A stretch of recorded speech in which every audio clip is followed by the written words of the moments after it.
पहाटे उठून दात चमकवून आणि गाड्यांवरून थोडंसं स्टंट करत आम्ही पोहोचलो आमच्या डेस्टिनेशन पॉइंटला. पण रजिस्ट्रेशन कोणी करायचं? तर स्वागत आहे तुमचं 3 त्रिकूट आणि ट्रेकचा इस्कूटच्या पुढच्या भागात. आता आम्ही ट्रेकची सुरुवात करणारच तोवरच दादा विचारतात, रजिस्ट्रेशन कुठे केलं?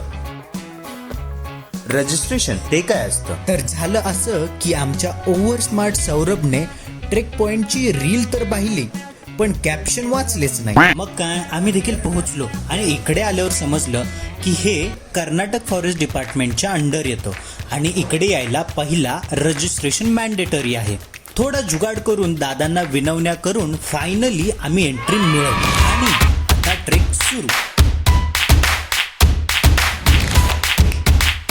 ट्रेक सुरू झाला की नाही तोवर काय झालं ते पाहूया पुढच्या भागात.